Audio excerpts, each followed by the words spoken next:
Hello, everyone. This is Will Donio with Amy Houck Elco. We're here to talk to you about virtual board meetings during COVID-19. Our boards of education still need to operate. They still need to hold meetings. And with all the rules in effect regarding social distancing and keeping people safe, physically present meetings where people actually attend do not seem like a good idea. Fortunately, governments have amended some of the Open Public Meetings Act, provide additional guidance so that you can still conduct your meetings, do your essential business on behalf of boards of education.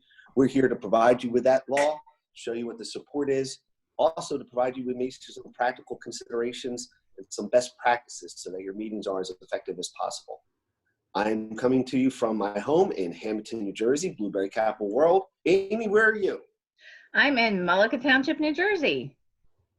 So we are presenting this webinar virtually from our homes and showing you that you can actually conduct your meetings as well from your homes. Let's get started. Executive Order 103 from Governor Murphy closed all the schools to students, but as we know, schools are still operating. Students are having virtual learning, remote learning, and that's for all students, including those students eligible for special education related services. They should be receiving those related services virtually as well. In addition, schools are providing free and reduced meals to students who qualify. A very important aspect of the school, providing our most at-risk students with the opportunity to get a meal and stay safe at the same time as they learn virtually. Executive Order 107, pretty much stay at home, everybody. That's what the governor is saying. That's what the rules are. Practice social distancing. Only conduct essential business if you have to do it. Those rules are becoming increasingly important as we try and have everyone stay safe.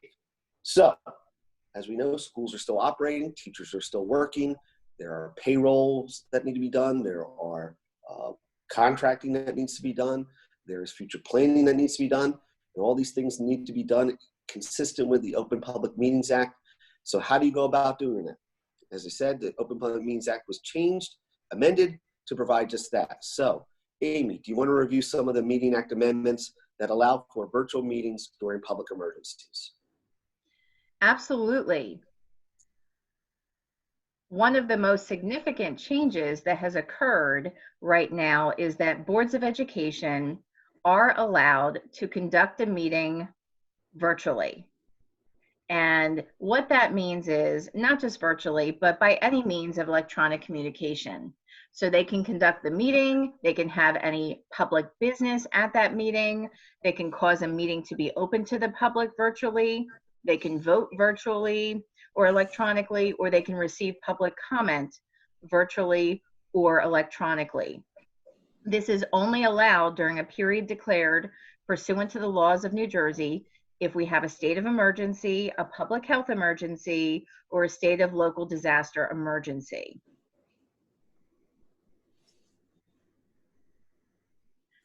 So what that means is that you will have not violated the Open Public Meetings Act and the requirement to be physically present if you perform such functions by means of communication or other electronic equipment as provided for in the law. And as Amy said, what it means is you can have your meetings virtually. If you have your meetings already scheduled, you can convert them into virtual meetings, make sure that everyone can attend, make sure that the public can hear and see, and you can do all the other actions that you would normally do at a Board of Education meeting. You can have motions, have discussion, have debate, have votes, and allow the public to hear and see, and also to provide public comment.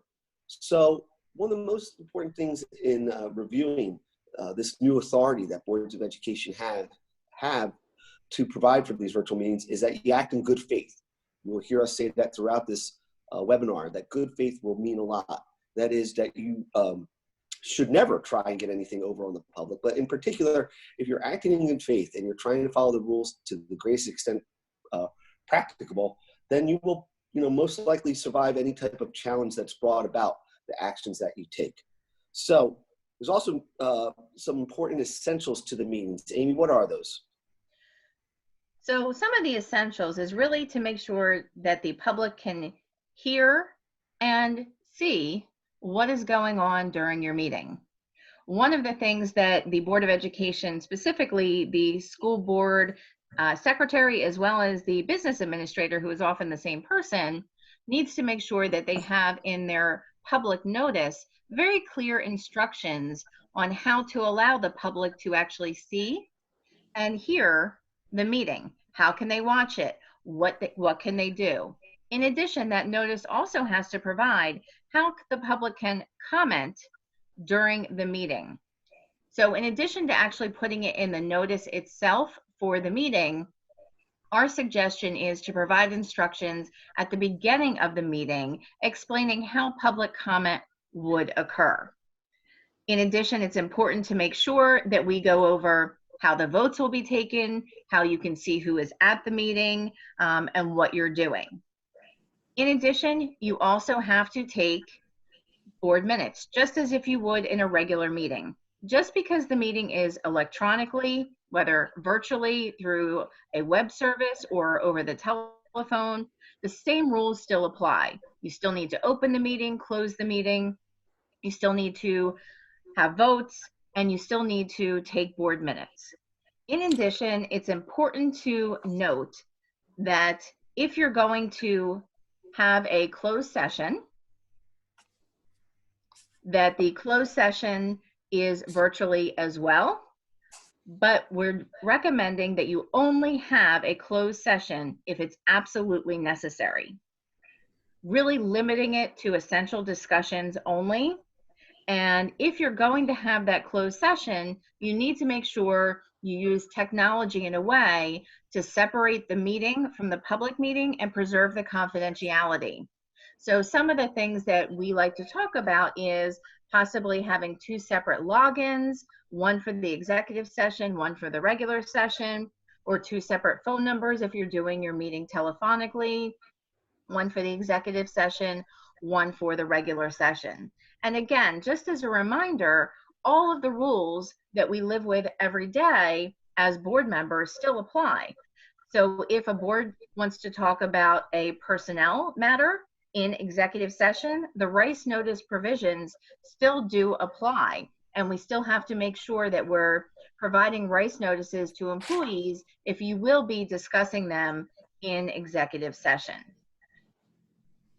Amy's point is a very important one. Just because you're going to be doing your meetings virtually doesn't mean you deviate from the standard operating procedures that you normally follow. In particular, in a way, following those routines is actually going to be reassuring to you as you do your meeting. So if you start your meeting with you open your meeting in public as you would open every meeting, make sure you do that. If you adjourn or go into executive session by motion, make sure you have that and that the public can see that. Make sure you have your resolution to go into public executive session the way you would in a regular meeting. Do your flag salute at the beginning of your meeting. Do everything that you would normally do in a meeting. And as Amy touched upon, the exceptions to the Open Public Meetings Act allowing you to go into executive session are limited. Stick to those exceptions and articulate why you're going into executive session. And don't forget that if you're going to be talking about personnel, and you may be talking about personnel in the near future because we're coming up on some deadlines that affect personnel, both in particular with regards to non-tenured personnel and whether they'll be recommended for reemployment and action taken thereon. If you're going to have discussions which could adversely impact their terms and conditions of employment, you need to provide them that rice notice as modified by the King decision that you know about. So very important that you stick to the essentials. There's also been some changes with regards to the notice and what is adequate notice and how you can supplement or provide notice in lieu of that adequate notice. Amy, do you want to touch upon that? Yes, the legislature and the governor really did us a favor by allowing for electronic notice of meetings. Notwithstanding any of the provisions of the law, rules, regulations, the contract public body may elect to provide electronic notice in lieu of the adequate notice. So in addition to what we would normally do, which is provide notice to your newspaper, make sure it's out so many hours in advance, what they have allowed us to do is provide an electronic notice posted 48 hours in advance, giving the date, time, location, and to the extent known, the agenda of any regular, special, or rescheduled special meeting. And that notice has to make sure that it tells the public whether you'll be taking action at that meeting as well. And this requirement that if you're going to just do electronic notice, that you provide the agenda to the extent known is very important. If you know you will be discussing matters, you have to list them in the agenda because you know that you're going to be discussing them. And this notice has certain limitations. What are those limitations, Amy? So the limitations are, this is not a regular meeting that you already have scheduled. This is anticipating that you are scheduling a meeting and you're only providing electronic notice. And if that's the case, it's limited to only essential business. And what is essential business? Essential business is really the business that is necessary to continue the operation of the school district and to make sure that we're able to do the things we do while the state of emergency is ongoing and while schools are closed to students.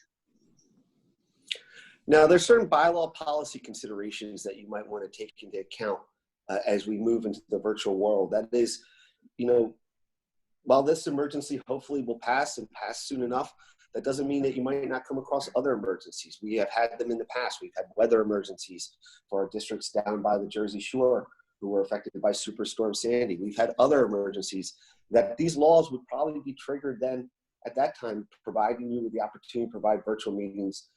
So if you want to draft a bylaw or a policy, and this is probably more along the bylaw, board members often ask, what's the difference between a bylaw and a policy? Well, the bylaw is generally the rules that govern how the board will operate as a board, as opposed to setting a policy direction that the school district will operate under the board. This is the board's internal governing documents. You might want to adopt a bylaw that allows you to trigger these abilities if any other time of a state of emergency is called. You also might want to adopt a bylaw for non-emergency electronic participation. While that's not really the subject of this webinar, it is an important consideration to keep in mind. As we move into a virtual world, we may come across situations where hopefully in a couple months, we are having our board meetings as regularly scheduled, and they're convened in the places, in the libraries, in the board offices that we normally convene our meetings.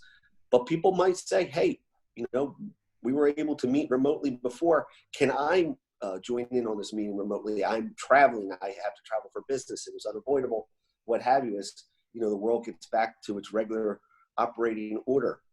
So you might want to think about adopting electronic participation and taking these suggestions that we have and have given you and draft policies and bylaws that allow for that to occur. So really, if you have any questions about what a bylaw would look like, how many readings you're going to need, what elements should be in it, very, very important that you reach out and ask those questions to us, and we'll provide you that guidance on how you have those meetings. But as we've discussed before, there is no substitute for live in-person meetings, and hopefully we'll be back to those as soon as possible. So what are some practical considerations for board meetings and virtual board meetings? Amy, you want to discuss the different types of platforms that people might think of using? Absolutely. We've actually been using Zoom meetings in our office a lot to conduct meetings, whether they're department meetings, client meetings, reaching out and making sure that we're able to see everybody, talk to everybody in a virtual format. We've already attended some board meetings. I've attended meetings on both Zoom, Go Meet, as has Will, and we've also attended meetings via teleconference, where you have actually a call-in number. If you're going to do a teleconference, you want to make sure that you have one number for the board members and then a separate number for the public, so you have two different lines going. And you want to make sure when we're talking about platforms, what platforms work best for you as a district. The idea is hopefully to recreate a board meeting with what's happening in reality. Some of the platforms and some of the different options that we have seen that we think have been successful is when you have your board members on a Zoom or a Go Meet or a WebEx, and then you stream that meeting through a streaming service like YouTube or Facebook Live. So the board is actually meeting and the public is seeing and hearing the meeting just as if they would as if they were in the audience. And then the public comment piece is something we're going to talk about in a little bit. But one of the things that we talked about earlier is we need to have an appropriate mechanism for the public to then call in using those platforms. But before we can even get to that step, we have some practicalities to consider. So if we're going to talk about virtual and streaming services, you need to make sure, what is it that you're doing for your board members? Are you surveying them to see what type of technology they have?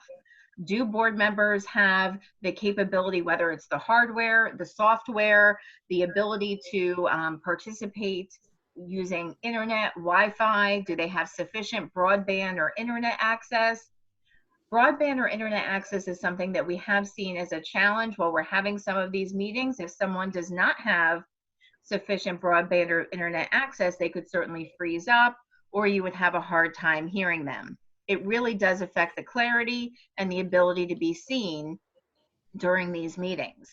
A lot of board members have smartphones, so that's perfectly appropriate. It's another way to use whatever virtual service you are using. One of the points that we've been talking about is, what if somebody doesn't have a printer, isn't able to actually print out their board agenda? So one of the options that we have is someone could be using their device to be streamed, whether it's a smartphone or another device. And if they have a second device, they can actually use that to read the agenda. An important point: if your board members don't have access to technology, you can certainly loan them the technology so they are able to utilize that. And go ahead, Will. So as Amy was suggesting, if there's the opportunity to actually loan out devices to your board members, make sure that everyone understands that they are subject to the acceptable use policies that the board has previously adopted. You have them already. To make sure that people are only using the devices for board business. Also, board members need to remember that if they're using board devices or they are engaged in board business, their communications, their chats, their other types of electronic discussions may be creating governmental records under the Open Public Records Act. So they need to be understanding of their obligation to preserve those records. And what happens and how they are accessible by the public if they're actually creating those records. One of the more practical items is, do board members really understand how the camera's working, what the microphone picks up, what's being heard, and can they hear? So, you know, as odd as this sounds, one of the things we've been suggesting is for board members to think about using a headset with a microphone. So that they can hear and be heard, and there's no ambient or other background noise that's interfering with the conduct of the meeting. How about the service that you're using? What's the level of their technology, their knowledge with regards to the actual service?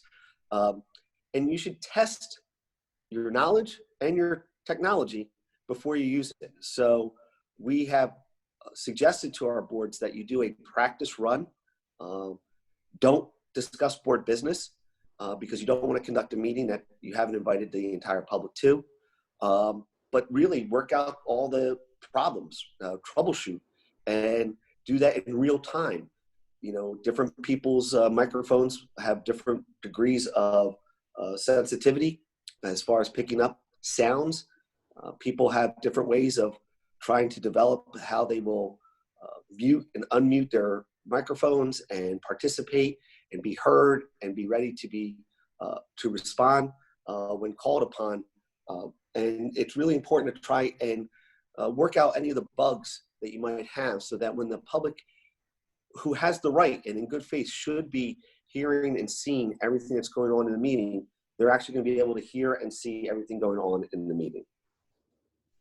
What about phone conferences, Amy? I know we've had those in the past. What are some of the practicalities with regards to those? So phone conferences used to be really the cutting edge in what we're doing. But today, it's our opinion and our advice that we should probably not use them for board meetings if we can avoid it. In some cases, you're just simply not going to be able to avoid it, and that's okay. For example, you have some board members that just simply can't participate any other way but phone, and that's okay. However, if we have an opportunity to do video conferencing, go ahead and do it. You're going to have an option to allow people to transmit and record. And by doing it via video, you can easily post that. If you typically record your meetings, you can make sure that that is easily accessible to the community. If you do phone conferences, how are you going to record them? How are you going to upload them if you normally post to your meeting? Those are some of the things you really want to consider. If you are going to do that, one of the things you might want to think about is having a teleconference through YouTube or Facebook Live as a way to actually have people hear in real time what is occurring. So something to think about.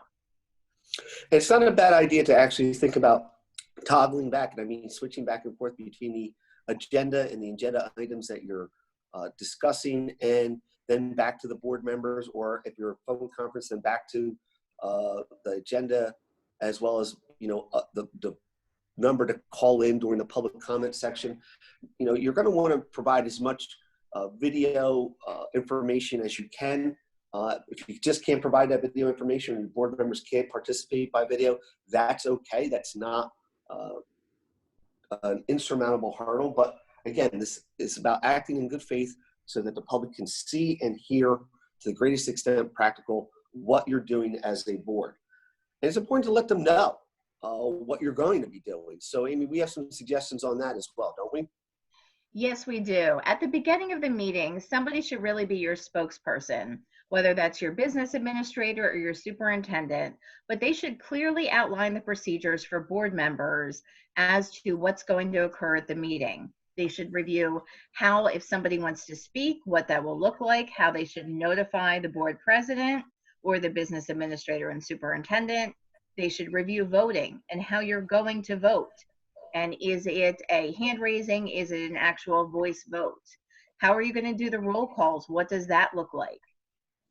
You want to make sure that those procedures are clearly outlined so not only the board can see this, but also members of the public. You also want to review with the public how they can see the agenda, access the agenda, and you also want to tell them where the agenda is posted. So that's part of letting them know how they can access the agenda. When you're talking about the voting, it's really important to discuss how the voting will occur and what you're voting on and how the public will know that, how they'll be able to follow along. So if your agenda is broken up by different types of action, whether it's going to be personnel first, and it's personnel items 1 through 4, you're going to want to be able to tell the public, this is how you can see personnel items 1 through 4. The public ought to be able to see that. It's very essential for the public to be able to see that.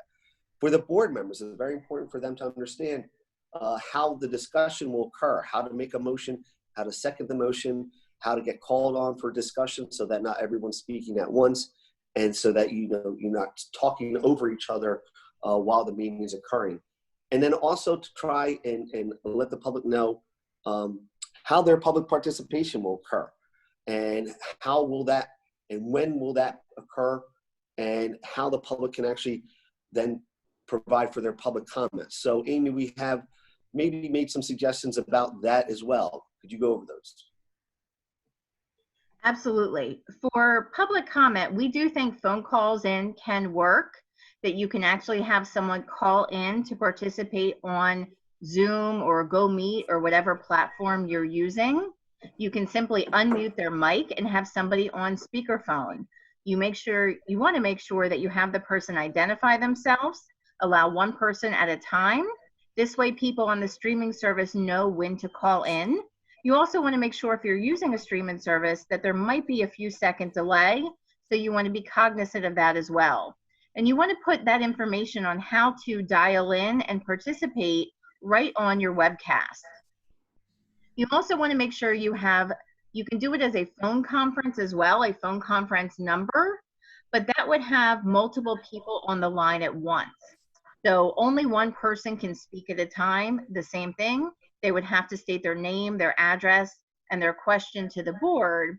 but it is a little bit more challenging because you have other people on the line, so they would almost have to wait in queue until it's somebody's turn. You can also terminate anyone who is being disruptive on a phone conference like that if you're using that for your public comment period. And you want to make sure anyone who is speaking about matters that are not germane to the board meeting, saying things that are offensive or obscene, and when I say offensive, not offensive so that people are offended, but objectively offensive in nature, then or using inappropriate language, etc., something along those lines, you can mute that person or disconnect them right away. I also think it's important, if you are using a virtual platform, to turn off chat. That's important for two reasons.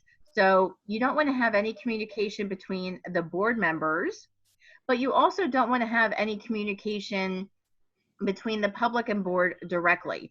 Public comment and the way it's advertised is going to be your official public comment. And on a note, and I know we've mentioned it earlier, if you are using a streaming service such as YouTube Live, you can always go ahead and disable the comments there, and make sure that there's no comments while the YouTube Live is actually going forward. One of the other options is that you can email the board secretary with your question, and the board secretary can read them out. But I do want to note that's really not in our opinion, a favored way to go about public comment. Will, is there anything you want to add? Yes, just a couple of things. As Amy already recognized, is if you're live streaming, whether it's Facebook Live or through YouTube, there is a comment section. That's ultimately up to the board whether you allow those comments or not. They can be very distracting, but what we really are suggesting is that you not allow that to substitute for an official public comment period. That's what the Open Public Meetings Act provides, that each Board of Education and local governmental unit has an obligation during its public meetings to set aside a period of time, the length of which shall be decided by the Board of Education, for the public to address the board. That's what it is. It's the public addressing the board. So we really do think that a call-in where people can wait in the queue to have their comments heard by the board, and if appropriate, responded to. In some cases, you will be able to respond to those comments. Otherwise, just like in a regular public meeting, thank you for your comment. We'll refer it to administration, and administration will look into how to address this and get back to you with an answer. That's probably the best way. The issue with having the live stream comments that are running contemporaneously with the meeting is, first, a lot of these live streams have somewhat of a delay, so they're not in real time. Second, they can be very distracting. And third, they can be unfortunately hijacked by people who maybe don't have the good faith and best interest of the entity in mind. And so far as saying things that are objectively, as Amy said, objectively offensive, hateful, and have no place in the discourse of the public meeting. So in that regard, you need to be very much aware also of making sure your security settings on your meeting are set up so that only the board members can get in.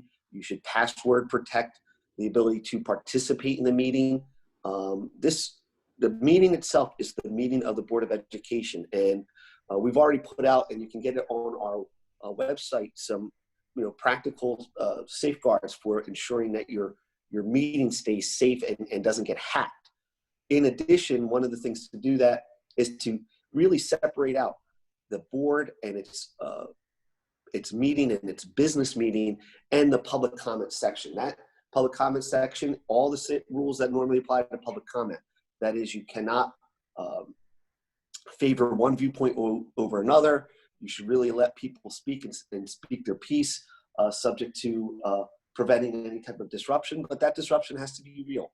But just by providing public comment doesn't mean you have to let people hijack your meeting or engage in behavior that is disruptive. Some good netiquette, and this is for the board members themselves, that we think you should maybe try and adhere to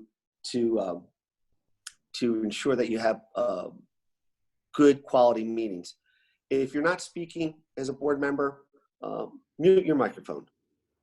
It's real easy for the microphones to pick up background noise, ambient noise, and that can really be distracting, as especially if somebody's watching on active speaker, who the active speaker is during the meeting. Watch your background.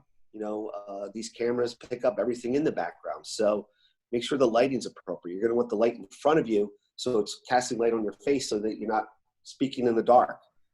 Think about creating a virtual background if you don't want people to see exactly where you are, whether it's in your basement or in your home office, or I'm actually speaking to you from out on my porch. But if you don't want people to actually see the background, you can actually create a virtual background. See how you're going to be dressed. Obviously, in this time, there's a certain casualness that from working at home, from being at home, from being told to stay at home. But these are official meetings. So, one of the nice things about maybe performing those rituals that you would normally do is get yourself back into a place and a peace of mind that, you're actually conducting board business and you're taking it seriously the way you would in a live in-person meeting. Find a nice quiet place to meet. Pets, small children, they can be running around and they're a joy and they're a treasure at this time, but they also can be a distraction and really interfere with the ability to conduct the business. So try and make sure that you can set aside a nice quiet place to meet. And it's very important that you preserve the confidentiality of any closed sessions. So really nobody should be around when you're having closed session discussions. Nobody should be able to overhear those. And watch what you say. Don't talk over each other. Everyone can hear you. And it's very important to understand that as you conduct these meetings. Amy, some final thoughts? Absolutely. Don't use your personal email. Just as a board member, we tell you to go ahead, and we've been saying this for a while now, if you don't have one, get a school board member email address. Use that email address to join your meetings. That is your business board member email address, and it's important to make sure you keep that confidential. And that email should be used to join your meetings and to participate. You want to make sure you keep it short. All of these virtual meetings, you want to make sure you keep it short, keep it to the point, and you want to make sure, again, you're acting in good faith, obviously, but virtual meetings are really not the type of meeting to say, you know what? I always wondered what was going on when we did this. It's not really the type of meeting to have a very significant discussion. And make sure that you do what you always say you should do, which is if you have a question for administration, see if you should ask it ahead of time. You want to make sure you speak loud and are clear, but only speak when it's your turn to speak. And you want to make sure that you push the mute button when you're done speaking. One of the things we frequently say is you're always being recorded. Well, in this case, you are being recorded. So be mindful of that. Don't be a meme. What do I mean by don't be a meme? You're going to have everybody watching you on your virtual meeting site. People can take screenshots of what you're doing. So you don't want to do anything that's unwise or look silly that could turn into a meme and be shared all over the internet. And Will, I think the most important thing is in this time right now where we're going through, good faith really means a lot. And if you act in good faith, the decisions you make, the actions you take, they will be upheld. That's right, Amy. You're absolutely right. We're going to get through this, and hopefully you will not have to have many virtual meetings. But if you do, we hope that this guidance has helped you. We think that if you act in good faith, if you follow these rules and the suggestions that we've provided to you, you will have productive meetings so that the board can do its business, let the teachers do their job, let the parents do their job, let the community do their job, and everyone get through this. And hopefully we'll be back to those in-person meetings in no time, where really the same rules all apply. That acting in good faith at the end of the day is probably the most important component.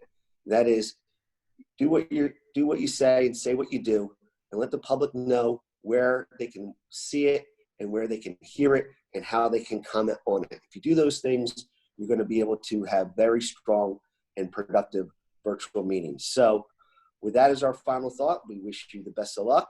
Good luck. Good luck. Stay safe. And if you have any questions, you know where to contact us. wdonio@cooperlevenson.com and Elco@cooperlevenson.com. we're working from home. You're working from home. We can have these meetings from home, and we can continue to do the important work that we do day in, day out. So thank you very much.